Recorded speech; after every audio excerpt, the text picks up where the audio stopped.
Hello everybody and welcome. This is Kathy once again from Beads, Boxes and Beyond, and today I wanted to share with you another small little journal. Isn't this charming? I hope you're having a really good day today. We've had some rain off and on this morning.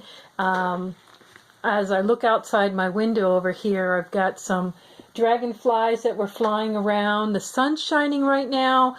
What a better time to go ahead and do a quick little video while we got the light coming in, the natural light. So I've done a series of these miniature little journals. This one is going to be a quick flip through, and it is listed on my Etsy site. I will have the link in the description below. This little journal, nice little palm-sized journal, easy to tote around with you wherever you go, easy to throw into a book bag, your handbag, your glove box of your car, wherever you like to store little things. But what a charming little book. I'm in love with this size. It's just great. Let's see, let's get started, shall we?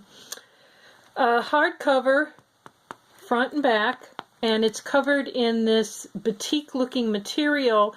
It was actually a scarf I picked up at a thrift store a long time ago, and I used it for something, I think it was for a table display or something like that, to add color to my table. But anyways, I found it and discovered it once again. I found it in the back of my closet and thought it would make a really good cover to a journal.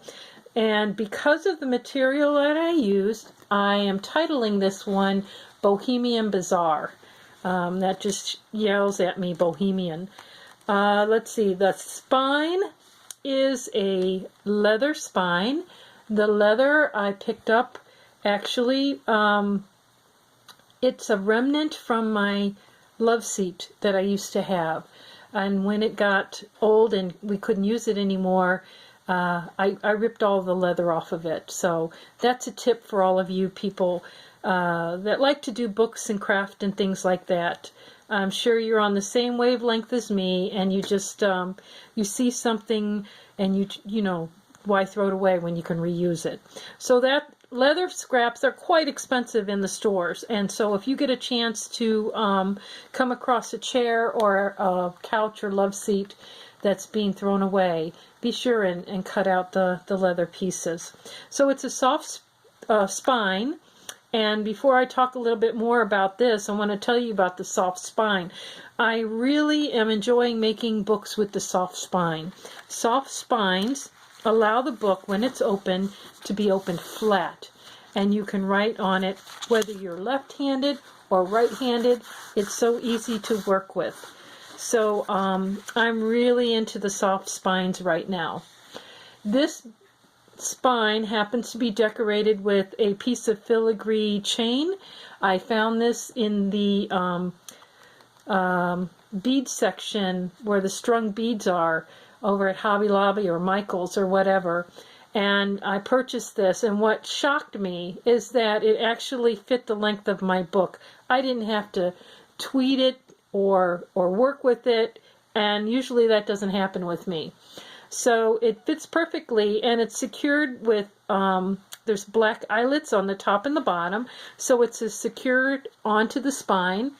And then I added this little bottle that has a couple of rolled notes inside of it, and that's secured by a jump ring on the top. And this you can easily remove if it does become too much of an obstacle or it's in your way.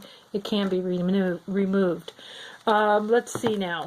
This is considered pretty much a blank journal or a naked journal. There's not a whole lot of ephemera. In fact, there's no ephemera in here at all. My larger journals, I like to scour the antique stores and collect ephemera, vintage postcards, things like that, telegrams, pamphlets, and I put the actual vintage antique ephemera in my journals, in my larger ones. Smaller ones, no. There's just not enough room size-wise to put anything like that in there. So it makes these smaller journals a little bit more affordable, not as expensive as my larger ones. With that said, I did put some vintage-inspired cardstock in the pages, within the pages of the book. So I have a pocket here. Let me grab my little piece here that I have for an example. That's a little pocket right here, and this is just a reproduction ticket, but it gives you an idea of what can be put in that pocket. Each signature, and you know, a signature is a group of pages in a book. Each signature consists, like I said, of a cardstock front and back, and it's filled with this paper. This paper, actually, my husband came home with it from work, and they use it. There's things that get stored in between the pages, but it came this size. It actually comes bundled in groups like this, and I coffee stained it. It didn't take the coffee stain, it didn't absorb it as much as it does when you use your cheap photocopy paper or printer paper, but it still took on some characteristics, like this one here. It's kind of a splattery look to it.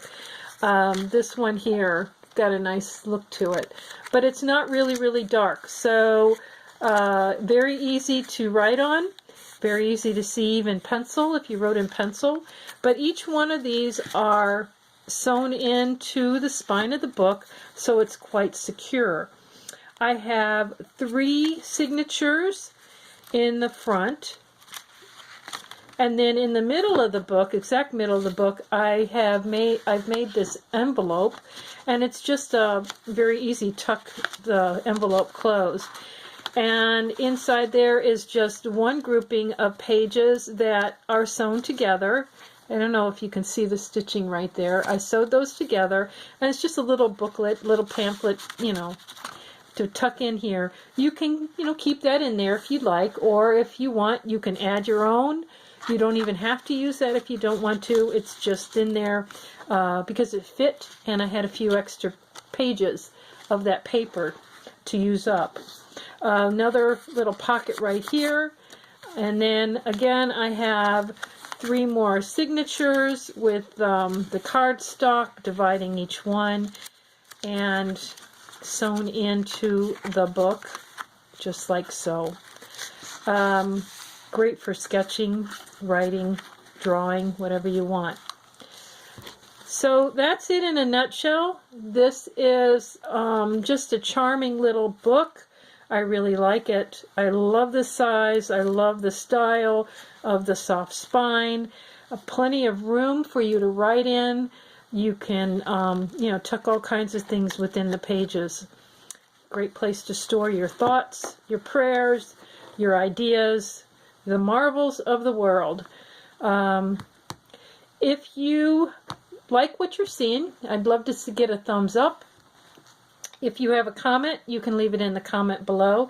If you are a bookmaker and something, I really hope this inspires other bookmakers and other junk journal makers, but if there's something you'd like to get a little bit more information on that I didn't cover when I'm flipping through it, leave it in the comment below and I'll get back and give you a reply. You can, like I said, check out my Etsy site. The link will be in the description below.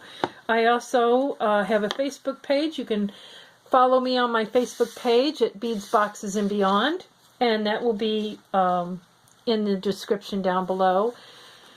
Let's see, you can also follow me on Instagram, Beads, Boxes, and Beyond, and I've just started using Twitter. I'm not too crazy about it right now because it is so new to me, but those are ways that you can follow me, and I'll have, like I said, all the links listed below.